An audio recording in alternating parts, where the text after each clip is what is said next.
Welcome. If you would, go ahead and grab a seat, and we'll go ahead and start the session today. My name is Derek Hagewood. I'm a farmer in Northeast Arkansas. I'm currently serving as the chairman of USSEC. I'm also a United Soybean Board Director. I'm very humbled to be in the position that I'm in, to represent U.S. soy farmers here and around the world. It's been a pleasure. I served as chairman last year and was re-elected as chairman on Tuesday. And I'm so humbled to be able to do that. I'm also very humbled to work with USSEC staff. It's an amazing group of people, and I've had the chance to travel with many of them, and you can rest assured, speaking as a farmer, that these people work tirelessly for the U.S. soy industry. And today you'll get to meet some of them, and you will see their knowledge and their devotion to the industry. I have the pleasure today to introduce our CEO, Jim Sutter. He joined USSEC in 2010, but he previously served as vice president of the Cargill grain and oilseed supply chain. Under Jim's leadership, USSEC adopted a new vision and mission statement emphasizing the importance of promoting U.S. soy internationally. Now, over the last 2 years or so, USSEC has been very busy crafting an updated strategy, and he's going to tell about that in just a few seconds. Following the presentation from Jim, we also have Paul Burke sitting to the right of Jim.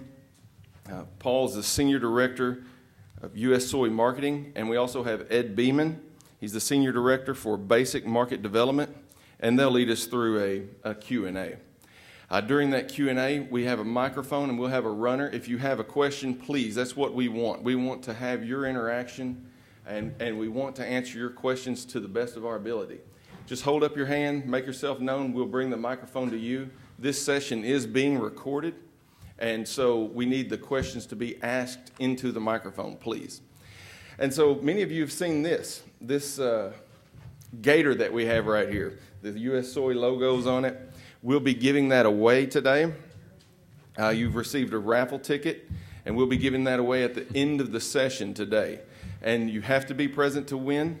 I'll call off the number of the ticket, and if it matches, come on up. Please, I see some U.S. soy people here. You just have to, some USSEC people, they'll just wave them down, and you're not eligible, Lisa. I'm sorry. So, with no further ado, Jim, turn the session over to you. Thank you all.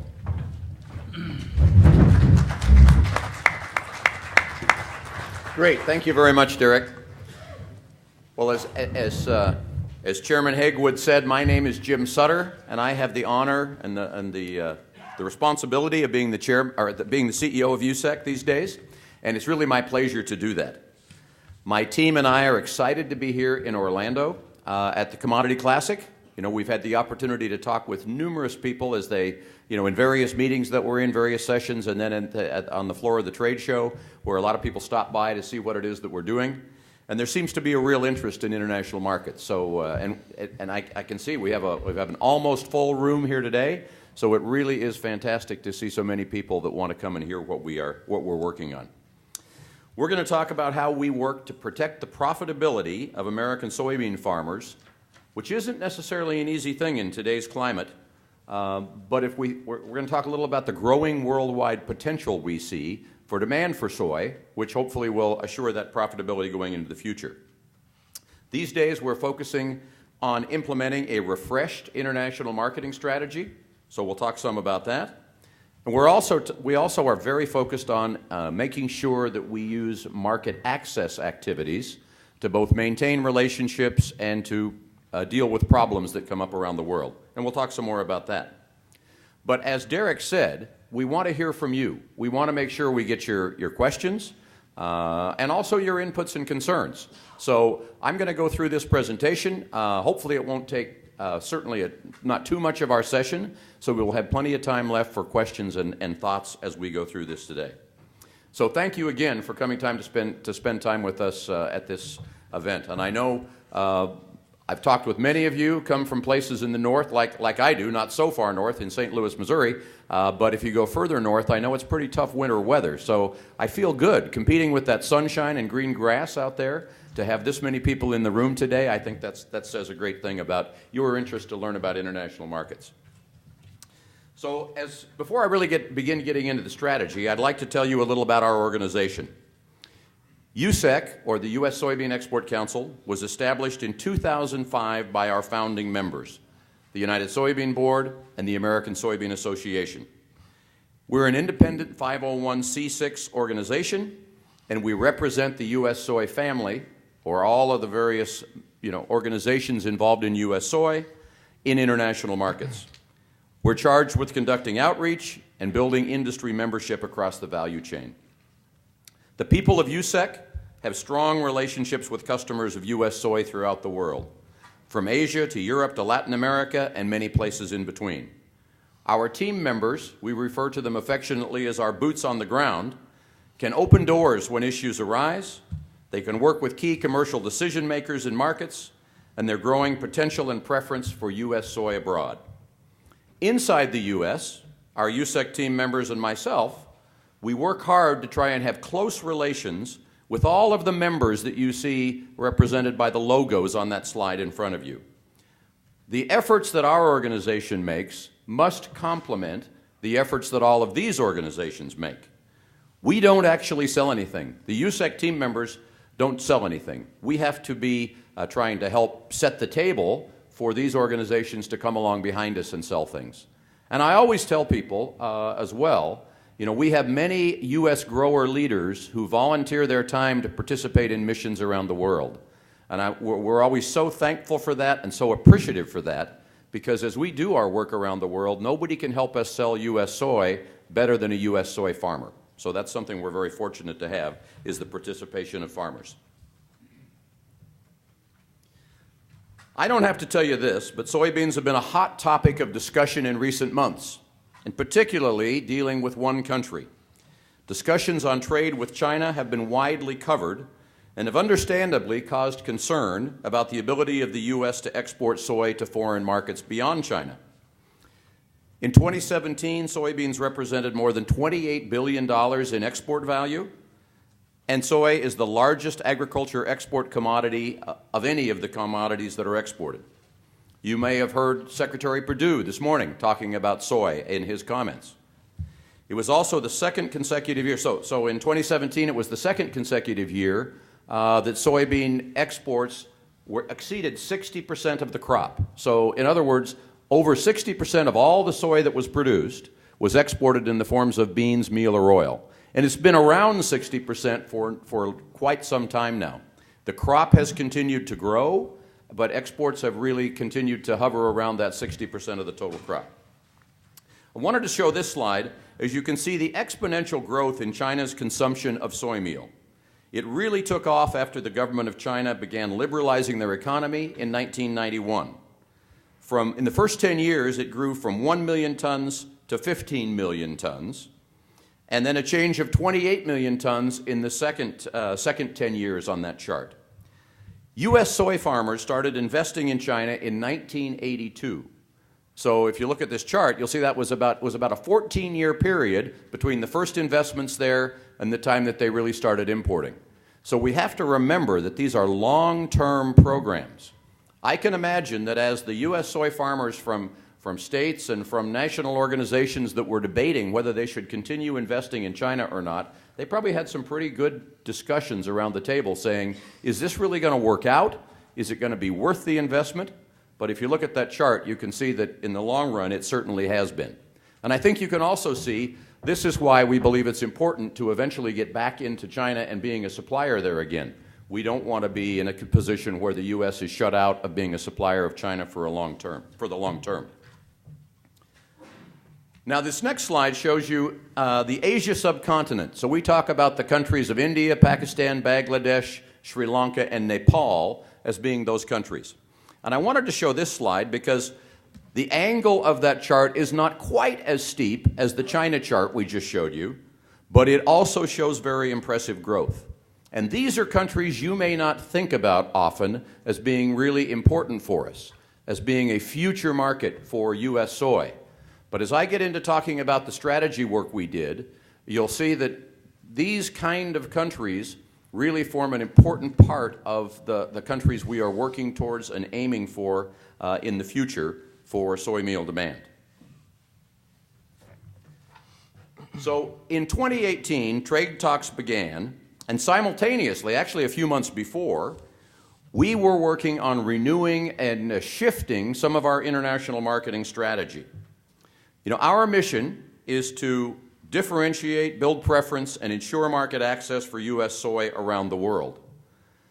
But we always, you know, that's easy to say. Those are big, big words. But the strategy we use and the tactics we use in terms of knowing exactly which markets to go to, that takes some work. And we've done a lot of work in the last couple of years on that. And to ensure we're hitting the mark, we developed a research-driven, long-term international marketing strategy. That's what we want to discuss today. And we want to talk about the actions we're taking both in the short run and in the long run to secure good demand for U.S. soy. In order to make sure we're hitting the mark and prioritizing resources as effectively as possible, we set out to define a strategically sound path forward. We took a two-phased market analysis that identified the top global soy markets where U.S. soy could have the most impact. The goal of the study was to inform a refreshed international marketing strategy, which would help us to make sure we had the right priority markets and define the largest opportunities. Again, with the focus of safeguarding the profitability of U.S. soybean farmers as we were working on this. In phase one, which was really an opportunity to look at lots of data and analytics, we scored 232 different global markets and prioritized 39 of them, based on population, based on economics, based upon their protein consumption, all of those kind of things. We completed multiple, at least 90, market interviews with country representatives and companies to gather even more insights into their needs and opportunities. These included multiple trade associations in-country, feed associations, poultry associations, etc., people in the crushing industry, feeders, and food manufacturers. In phase two, we held a series of more than 20 workshops and gained one-on-one discussions to collect stakeholder input. We had more than 80 of those sessions and really tried to get all of the various perspectives on priority markets. And these also included USDA people who we work very actively with the Foreign Agricultural Service, both in Washington and around the world. They're key partners of ours. So they were certainly included as we did this analysis and did this work.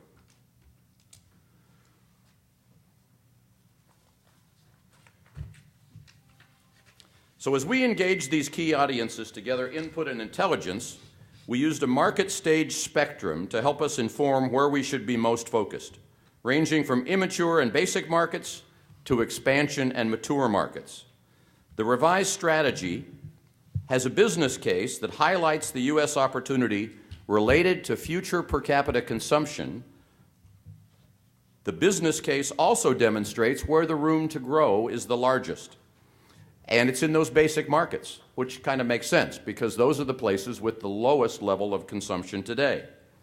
But those markets are where we believe that we can, if we can make a difference, if we can help them speed their demand growth, that's where we'll see the biggest bang for our buck.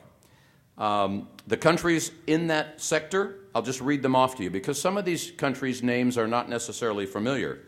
Algeria, Bangladesh, India, Morocco, Pakistan, and then several countries within the Americas region, including Peru, Venezuela, Honduras, El Salvador, Nicaragua, Panama, Jamaica, Costa Rica, and Cuba, and then some countries in Africa as well. We believe that these basic markets are where, if we make the proper investments, we'll earn the highest return. As I mentioned, those places, their per capita consumption of protein today is very low. In many cases, they are protein deficient, and that, I think, creates an opportunity to both be doing good for the people of that country, but also to be growing potential demand for soybeans. The potential demand that we have outlined, if all those countries would grow to at least half of the protein consumption compared to the next higher market segment, the total demand grown, it's a very large number, would be about twice the size of the U.S. crop currently. So you see, we're talking about a very large opportunity if that all comes to fruition. Now, it probably won't all happen, certainly not in the next 10 years, because some of it will happen faster. But 10 years, I mentioned China, it took 14 years before the first imports took place, and then it took longer before the full growth took place. But I point that number out because I think there is a large opportunity. So if we can achieve what we want to make sure we achieve, there should be great opportunity there. So how are we going to do that? We have a plan to shift investments to developing these markets. We've already completed readiness assessments in all of these basic markets, and we're moving now into the implementation phase. By 2021, we have sort of an aspiration or a target of shifting almost 40% of our program investments into basic markets, with expansion and China markets decreasing to roughly 50% from the 65% or so where it is today. Now, these are percentages, and they'll probably be subject to change as we go along, but that's directionally where we want to be heading. As we do this, we're going to work in 4 priority focus areas. And these are, as you would imagine, animal, aquaculture, human, and sustainability. And we have identified, I really like this chart, and we use this a lot internally, as it helps us to define what sort of work we should be doing in each of the markets.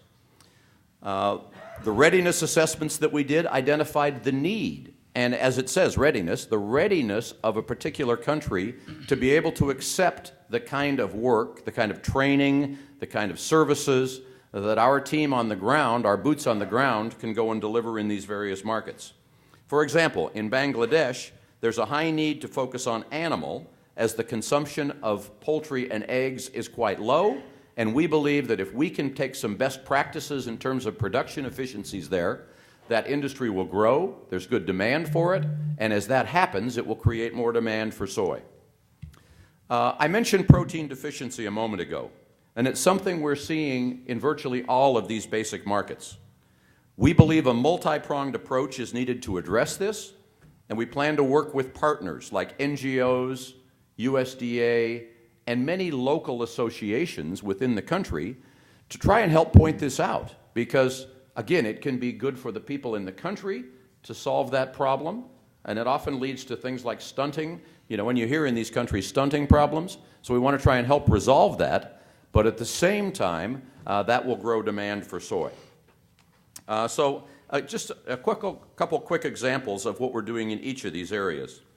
So in the animal, I mentioned Bangladesh with poultry and eggs. We're also doing other things. We will do other things that really get into how to raise animals more effectively. In aquaculture, you might have seen on the trade show floor the in-pond raceway system that we have very successfully taken to China. It's technology that was developed at Auburn University here in the U.S., but by taking that into a country, they can really dramatically increase the efficiency with which you can produce aquaculture and also the environmental friendliness of how you do it. And at the same time, it increases the demand for soy. In India, we will co-fund a campaign, as I mentioned, to talk about protein deficiency and protein intake. And then in the area of sustainability, we will continue to talk about promoting our U.S. Soy Sustainability Assurance Protocol, which is something that around the world we hear more and more, specifically millennials and Gen Zers being concerned about how their food is produced, where it comes from. So sustainability is important to be working on in those places.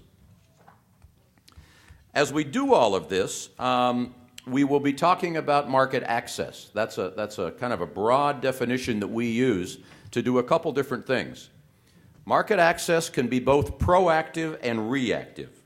In terms of proactive, market access is what we call our basic representation, making sure that we keep a team in place, especially as we're shifting some resources out of our mature and expansion markets to focus more on the basic markets, we don't want to lose the contact with those customers that we've worked so hard to develop over the last sometimes 50 years or 30 years in countries.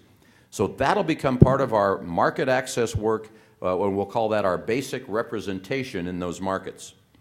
The reactive part of our market access work is when a crisis comes up. Currently, there's a situation with Canadian thistle weed seed being present in soybean shipments to Vietnam. Our team is working very actively with the U.S. government to try and find a solution to that situation. Likewise, we had a similar situation a few years ago with cockleburs in soybeans going to the country of Pakistan. Many other examples. You hear about biotech approvals or maximum residue levels for chemicals. All of those kind of things fall under our market access umbrella. So that'll be a key part of the work that we do going forward. And while we're maneuvering to begin implementing this refreshed international marketing strategy, we're already acting on our commitment to market access activities and to this representation. We've launched a world tour across priority markets to express our gratitude to customers and to help them experience today's U.S. soy advantage, or to do sort of what we've said is a real sales job for U.S. soy in these markets outside of China. We're taking the time to facilitate our dialogue with customers to make sure we hear what their concerns are and talk to them about the U.S. soy advantage, because there are many components to that. But it's always important that we listen to what they have to say, just like we want to listen to you in just a few minutes. So thus far, in terms of where we have actually conducted these what we call them Keep Exports Great meetings, we're calling them Keg Meetings. We've held meetings in Korea, Indonesia, Thailand, Vietnam, Italy, Spain, and Portugal, and we have several more planned in the next couple of months. And those will include Egypt and Tunisia, where we'll have people from also neighboring countries, and then we'll go out to Asia, to Japan and Taiwan, and then we'll have several in the Americas, where we'll have several people from several countries come to an Americas meeting. So we have numerous places where we'll be working on that. We've already seen good results from these meetings. We have many attendees when we go and conduct something like this, and we take a U.S. grower leader. You saw one, and you saw Monty Peterson pictured in that previous one. We take grower leaders, we take an exporter, and we really want to get into discussion with the people in these countries about what it is that are their concerns, and to make sure they understand the opportunities involved with using U.S. soy these days. We make a point to be talking with both current customers, who maybe we want to try and increase the market share with, and also potential customers who might not be using U.S. soy today. They might be using a different soy from a different origin, but we want to try and explain to them the U.S. soy advantage as we do that. Our revised international strategy will help us to speed growth in demand globally for soy, which will eventually enable us to export more soy to U.S. countries around the world. You know, we're your partner. We know how hard you work every day on your farm, and we believe we know how to help maximize the value of your product. We focus on growing potential and market access for U.S. soy abroad, so you can focus on what matters. Growing soy effectively, trying to make sure we have the best quality soy available, ensuring that it's grown sustainably. We're optimistic that our priority markets will experience the full advantage of today's U.S. soy, enabling us to get back on track for successful growing exports in the years to come. I'll close by thanking our farmers. Thank you for your life's work on a daily basis, for doing an incredible job with sustainable farming practices, which creates this wonderful marketing opportunity, or this competitive advantage that we have versus South American soy in terms of our sustainability. And thank you also for continuing to support USSEC. Our founding partners, our founding members, the United Soybean Board and ASA, continue to be very strong supporters of our organization. Our funding comes roughly 2/3 of our funding comes from the checkoff organizations, the United Soybean Board, and then some from QSSBs, and the balance from the Foreign Agricultural Service, and some from industry as well. but we are reliant upon all of these people who are our stakeholders and our partners. And not only do we get their funding, but we also get great support in terms of giving us guidance on what kind of programs we should be operating, and in terms of how can we best complement their efforts. You know, back to complementing the people that actually sell the product. We need to make sure we are doing that. So now I'm going to introduce my colleague, Paul Burke, who will offer a few comments, and then we will shift it over to Ed, who I think will also make a comment, and then who will moderate the Q&A. So I hope everybody's been thinking about some questions. We really want to have some dialogue. So thank you very much again. Thanks for being here.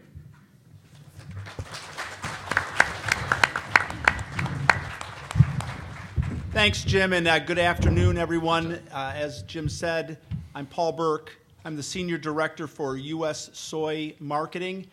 And on behalf of the colleagues that I work with from around the world, I'd like to say that we are proud and honored to be able to represent you in this effort to market U.S. soy.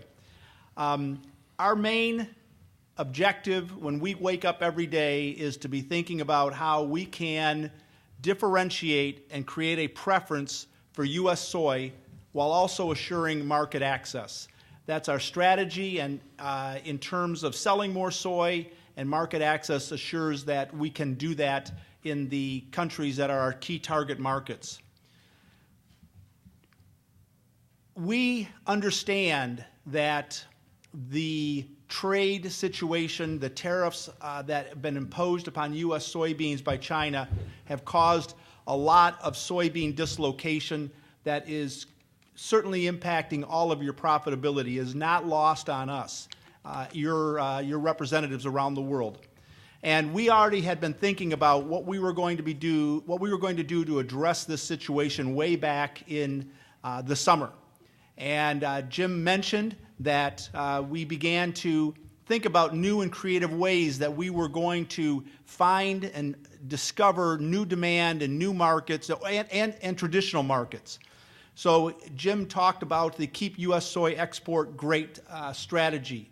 And we've been unrolling that, and we continue to unroll that, and that's really targeting the top 15 non-Chinese markets, and really talking to the key importers there and reminding them about the U.S. soy advantage and getting them to encouraging them to re-experience or understand and experience again all of the U.S. Everything that the U.S. soy industry brings to them.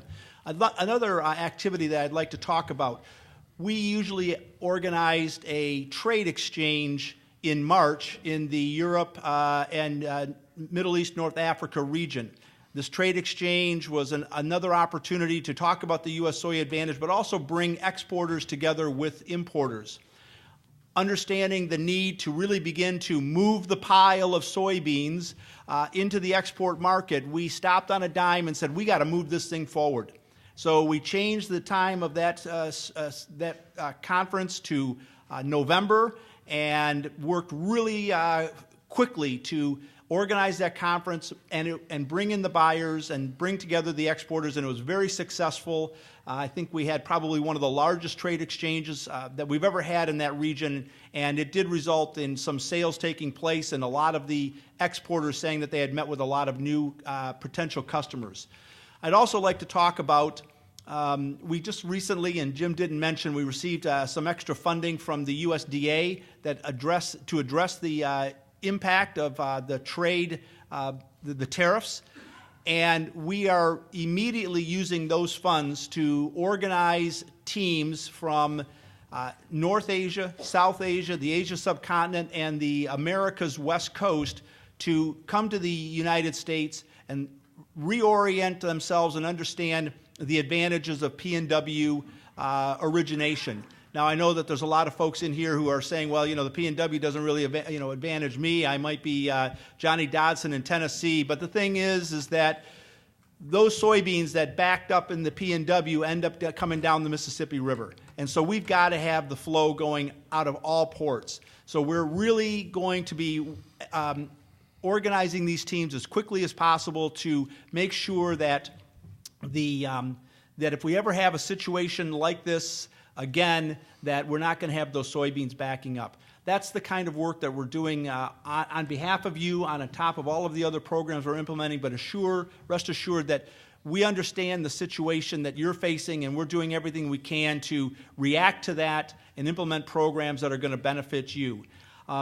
Jim mentioned that at the Keep U.S. Soy Export Great seminars, that was an opportunity for us to have a lot of dialogue with the key importers of U.S. soy, top decision makers, and we're looking for the opportunity here this afternoon to answer your questions about the world marketplace, what the U.S. Soybean Export Council is doing in any marketplace, or to address the concerns that you have about how we're going to get past the China market situation. I'm optimistic that the China market situation is short-term, but I'm an optimistic person in general as it is. So with that, I'm going to turn it over to my colleague, Ed Beeman. So thanks, Ed. Thank you all. Thanks, Paul. Thanks, Paul. This is my opportunity to try out the roving mic, so I get to do that. So I'm Ed Beeman. I have just a few words on the paper. I've already been introduced. I'm the Senior Director of Basic Marketing for USSEC, and also currently serving as the Regional Director for Asia Subcontinent, many of those countries that Jim had up on the screen. So, just a few words that I put down on paper. We're lucky. We're lucky because we have the best product in the world. Best soy product in the world. I won't compare us to Lexus, but we have the best soy product in the world. We're lucky because we have great opportunities, and we're lucky because all of our stakeholders, all of the people that have confidence in what we're doing, didn't hang their head and throw in the towel with China. We all stepped up and said, by golly, we have opportunities around the world, and we're going to make the most of those opportunities, and we're going to be stronger and better for it at the end. And that's what this team is doing. That's the leadership that Jim has provided, and our folks around the world. So it's a great opportunity for us. And someone in a board meeting a couple of days ago, with regards specifically to the basic market, said, Ed, you're really lucky because you get to play offense. And it is fun for me because I really do get to play offense in these new markets. We get to do new and innovative and exciting things that, importantly, we think are not one-off. We're building legacies. We're building a market that we want to be here 20 years from now, or 30 years from now, or 40 years from now. China comes back, great. That'll signal the market, the global market, to do something else with beans, because we're going to have these other markets in addition to that. So I don't have a lot else to say. My job is to open this floor up to each one of you to ask questions. And I'm an old school teacher, heavy on the old. And so I really like... I really like being down close to people and interacting with you a little bit better. So open this thing up to questions. I know Nancy Kay's in the room, so I know we'll have at least one question. So questions? Anybody? Yes, ma'am. Okay, so maybe just quickly state your name and then your question. That'd be great. Vanessa Coomer. Two quick questions. One is on Cuba and just what we're seeing briefly. Also, I saw on the one slide less initiatives. Is that like less projects going into different countries? Okay, great. So first question dealing with Cuba. So Cuba's been a market that's been receiving a lot of attention and discussion over the last few years. And Cuba is a market today that imports some soy. The U.S. has about a 50% market share of all the soy, beans, meal, or oil that go into Cuba. We think the potential in Cuba is for the market to grow, because as the economic activity improves there, we think that overall consumption will grow. But we think that'll be relatively slow from where we stand. So we're anxious for Cuba to get opened up and to be a market where, there's no reason that we shouldn't have 100% market share for a country that is so close to the United States, but it is relatively small. So we are interested in Cuba, but it's not one we're hanging our total hat on. The activities that we've done there, Vanessa, have included animal utilization, kind of feed, nutrition, expertise, providing seminars. You probably all read and heard that's beginning this year. The FAS funds that we receive may be used to do work in Cuba. That's something new that was included in the farm bill that was just recently passed. So the FMD and MAP allocations we received, they can now fund work under very, very specific rules and guidelines in terms of who we interact with. So we're figuring all that out, and we will be doing some things in Cuba. But, it's important, but it's not going to be the end-all to our situation. In terms of initiatives, I think what we're really getting at is really trying to make sure we are focused. And so historically we've done a lot of things. We're now trying to say, initially I talked in the slides that we narrowed the focus down to 39 countries. We've gone through and revised that somewhat, and now the total is more like just under 50, 48 or 49. And so we will be having initiatives in those countries, not necessarily in 75 countries like we used to, but we will still have the relationship management in those. So we're trying to make sure the activities that we do are as focused as possible and really on the highest and best use, where we can try and grow the market as effectively as possible. Okay. Thanks for the question. Thanks, Jim. Mm-hmm. Vanessa, did that answer your question? John Motter. Okay. John Motter, past chair of USB 2017. Having traveled with you to a lot of these basic countries, a lot of the basic markets, and learning a lot of vital information to those markets. 1 million new people coming into the workforce every month in the Asian subcontinent. Right. 25% of their population under the age of 25. It's incredible. The potential is huge for us to go over there with soybean meal and feed the chickens. The challenge I see is the lack of refrigeration in that area. Yep. Who do we work with? Who can we work with to improve that component? Because that is the market pull that really unleashes a lot of this demand. Yeah, that's a great point, John. Because that's a chilling question, Jim. A chilling question. Yeah, there you go. So that's certainly the case. And for those of you who are not aware, today 95% of the chicken, the poultry that would be sold in India, for example, would be sold you'd go to a market where you would pick out the chicken you were going to have on a live basis, and then they would slaughter that chicken right there in front of you. And it's not the most, many of you have obviously seen that happen before, but it's not necessarily where you want to shop all the time. So let me just say it that way. And I think especially with the younger generation folks, the millennials and the Gen Zers, which are all very astute in social media and things in those countries as well as here, that's not how they want to shop.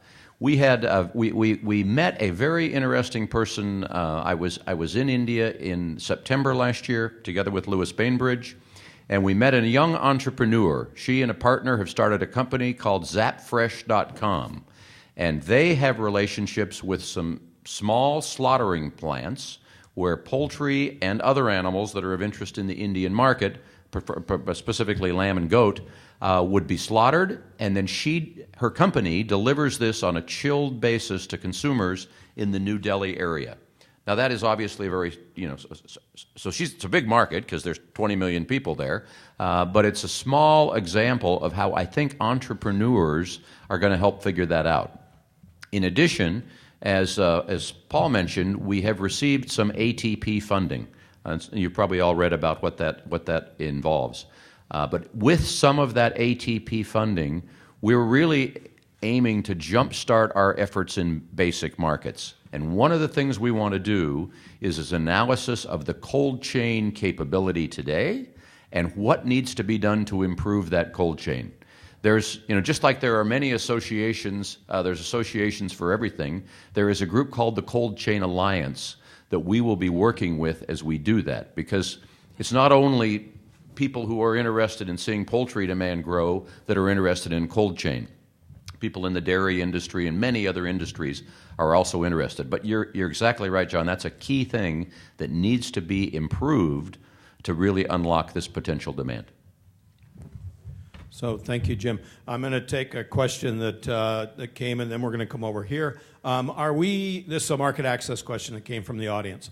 Are we losing market share in Europe in particular because we're so heavily dependent upon Roundup?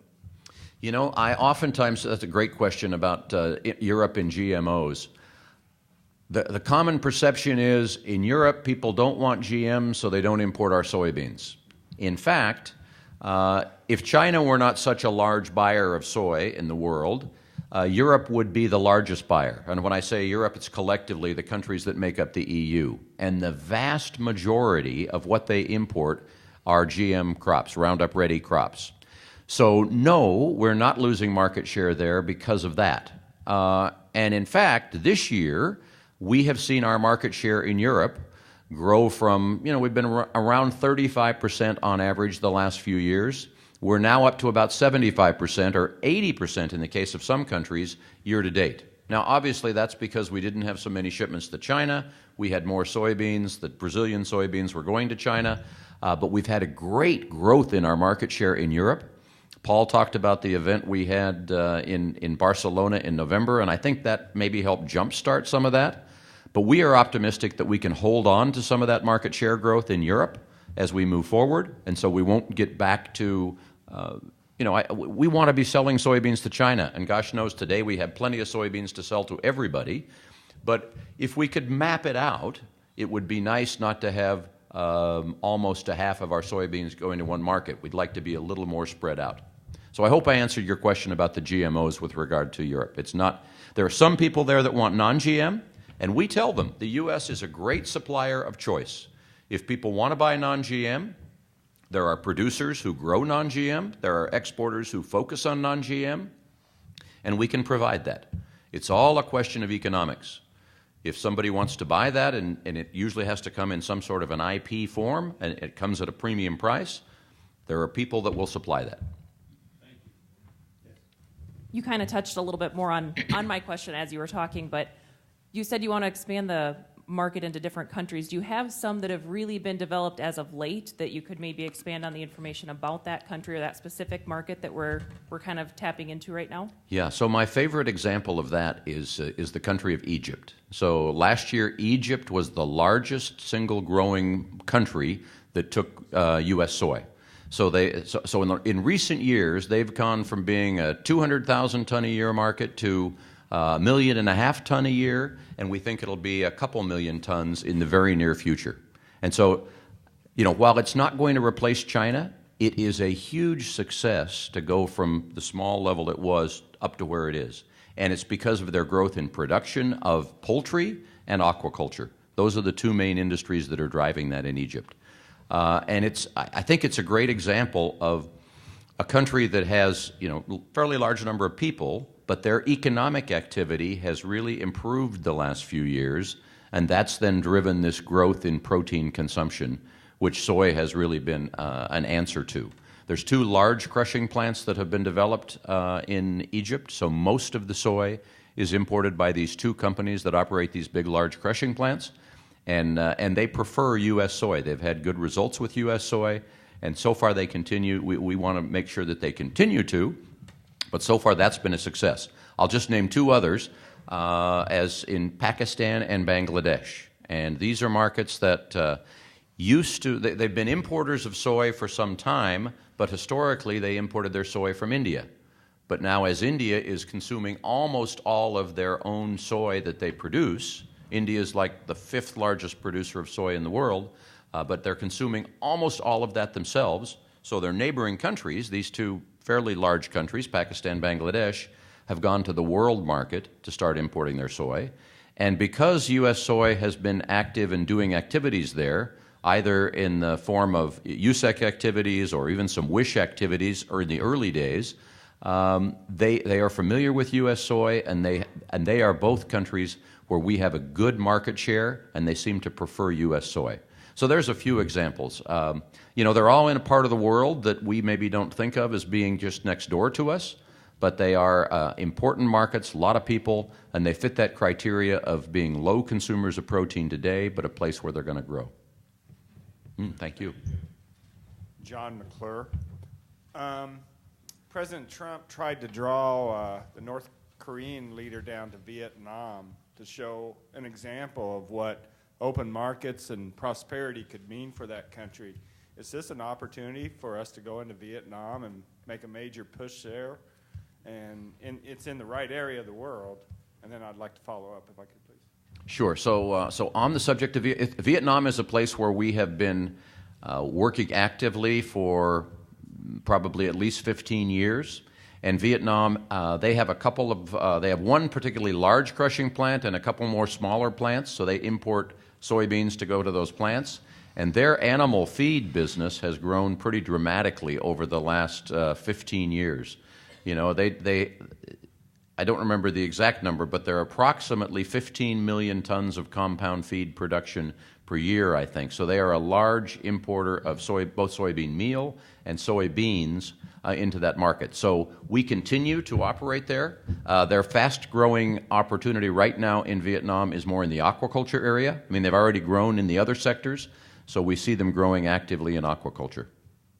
And to follow up, what is happening with China? Are they adjusting their rations? How are they coping with less? I know they're being ravaged with ASR.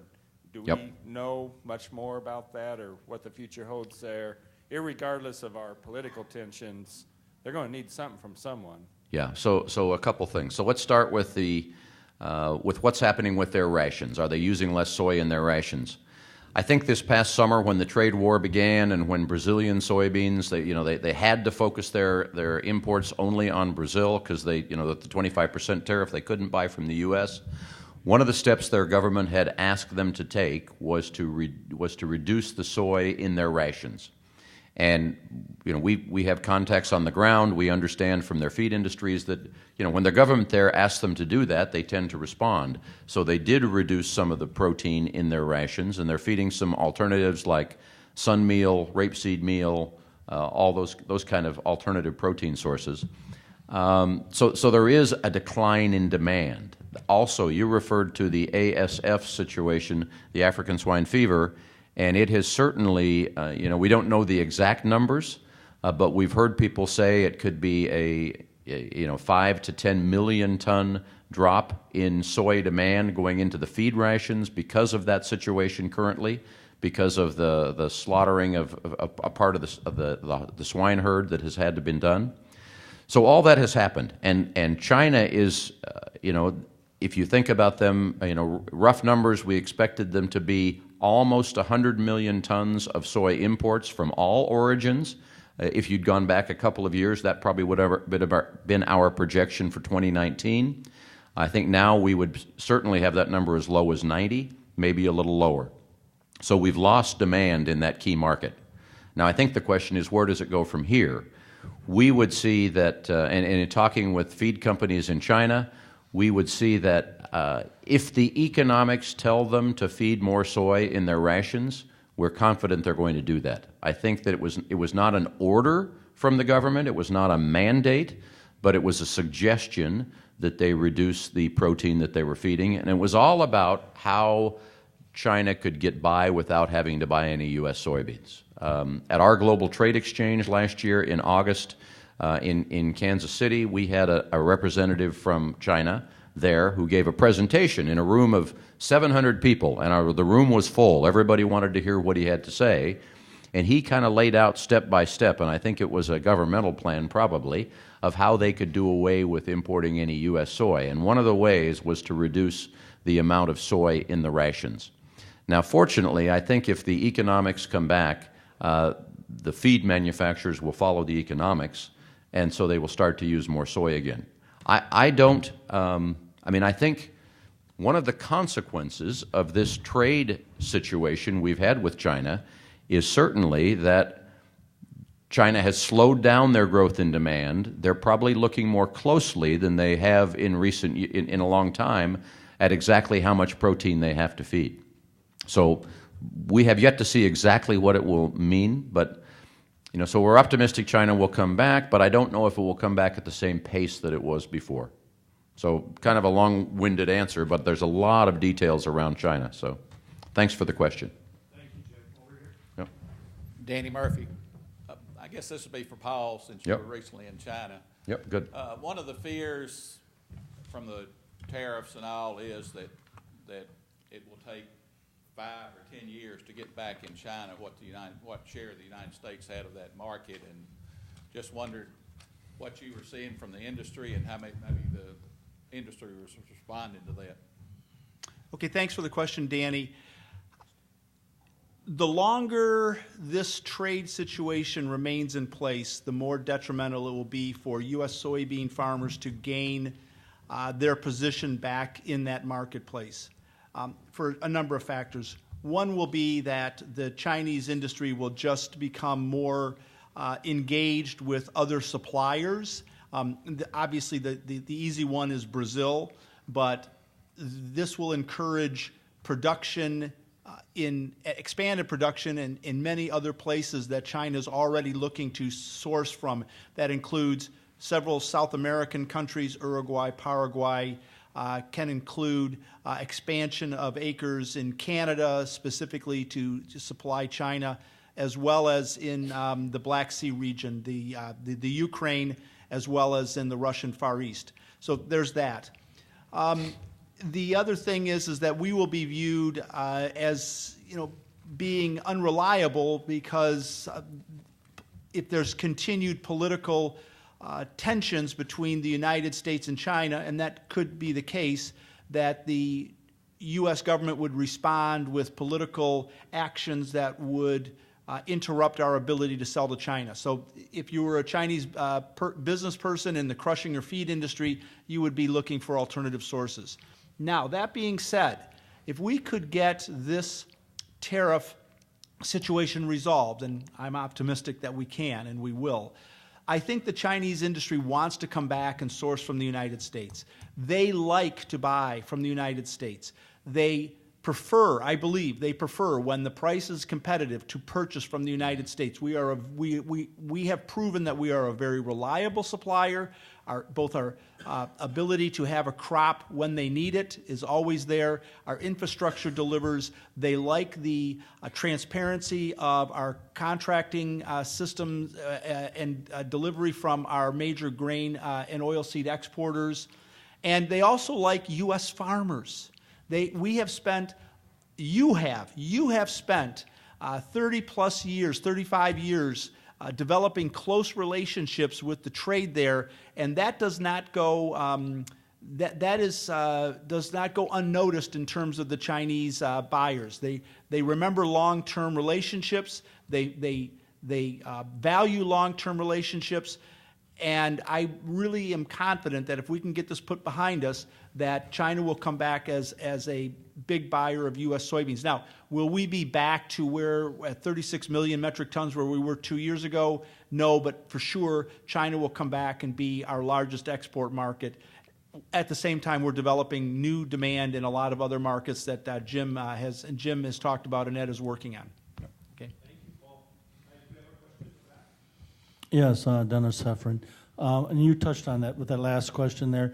Is China going to pick up their investments in these other countries? I mean, we've seen in South America, the infrastructure, all those things that we had as an advantage over those types of things, being able to move them quicker to ports and move them, all of that. Is China going to invest more heavily in those things to make it a better, these other customers? And I'm not sure I agree with you that China is our real friend. They're real business, but I'm not, but anyway. And are they going to invest in other countries then too where they can increase production in that so we're not so heavily in needed to them?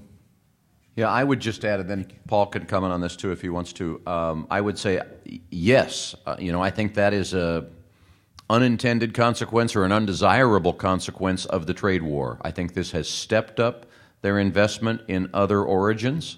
Brazil's an obvious one. COFCO is a very large investor there. COFCO is a state-owned enterprise, the largest crushing company in China. So they are working hard to increase the size of their footprint in South American countries, Brazil, Argentina. We also, Paul mentioned the Russian Far East. That's a place where we read about investments from China going in. Haven't actually seen it, but I don't. I mean, it would make very logical sense that they could be doing that. So that's all the more reason for us to do two things: to get our situation with China resolved, because I agree with what Paul said in terms of their preference to do business with the U.S., Even if they're making investments in other places, they still like to do business with us, and to diversify our markets so we don't have so many eggs in the same basket. And people, I'll just comment, people sometimes say, how could you have let yourself become 40% of your exports going to one market? And I say to them, it's very difficult to tell a buyer. First off, we don't sell anything. But second off, when buyers are wanting to buy, producers are growing more in response to market signals. The main market continues taking them. That's kind of how you end up with a dependency in brackets on one market, which while we were doing it, I think we were all very happy to have. China was a wonderful market.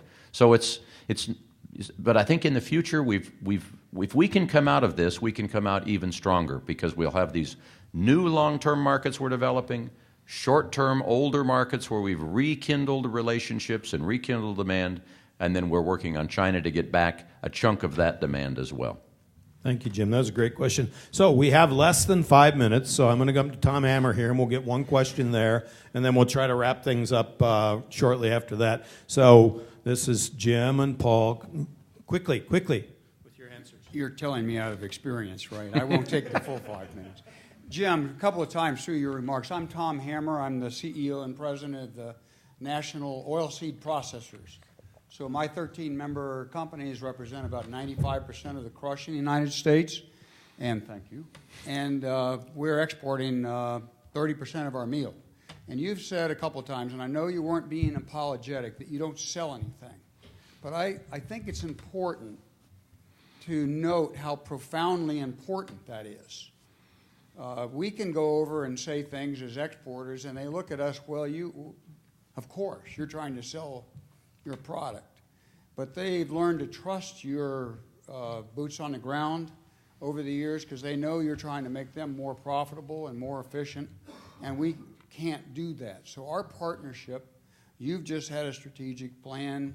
We're going through one, and our pledge is to work more and more closely with you. We've had a more robust domestic market for meal and oil than I would have thought. But our markets are out there in the future. They're outside of the United States. So a shout out to you, to your staff, to your stakeholders, and for the wonderful relationship that NOPA and USSEC have together. Thanks, Jim. Thank you, Tom. Thank you, Tom. So I'm not sure there was a question embedded in that. How much? But it was a fantastic comment. We'll take those all day long. So I'm going to come to one more question here right quick.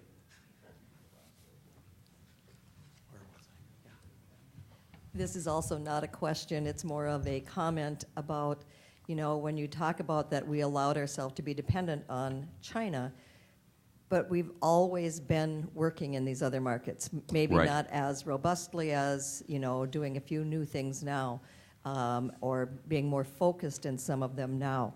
But throughout the years, there has been very heavy development and relationship building Right. in all of these other markets, and I continue to think that you guys are doing a great job, the farmers are doing a great job, and we will come through this and we will be stronger. Thank you, Vanessa. If there's Thanks. any more of those good comments like that, we've got another hour. Yeah, exactly. Well, yeah, let's extend for another hour if we.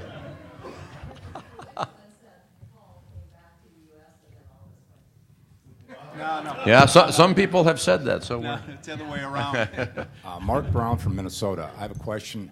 Is there much potential of direct consumption by humans of protein products?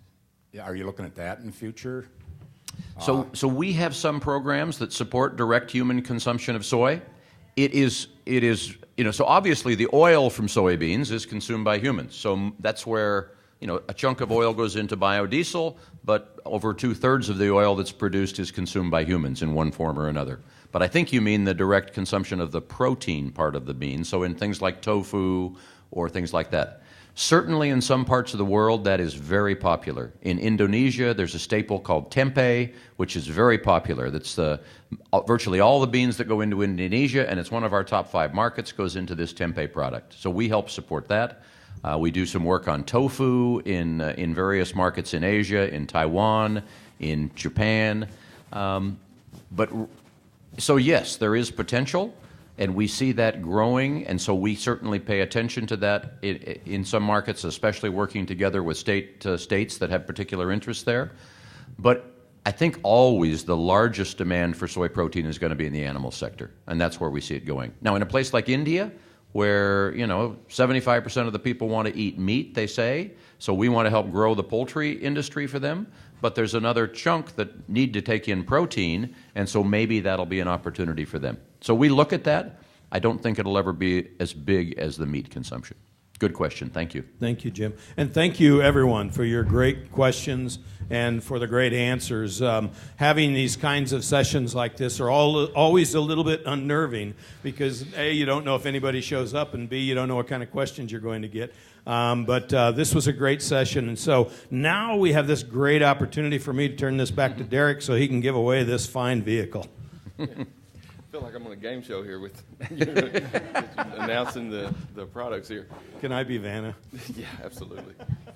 So, everybody grab your raffle tickets, and I'll go ahead and give these a shake, I guess, and we'll pull this out, and we'll soon. If you win this, locate a U.S. soy ambassador, and we'll get this shipped directly to you, and we'll get all your information. So, good luck. Okay. 931-228.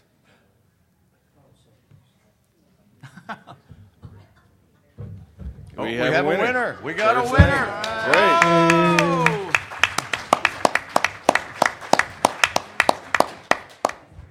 Good deal. Well, congratulations. And just think, now we don't need to share a taxi. Thank you all for coming to this session. We appreciate the feedback, and hope you enjoy the Commodity Classic. Thank you.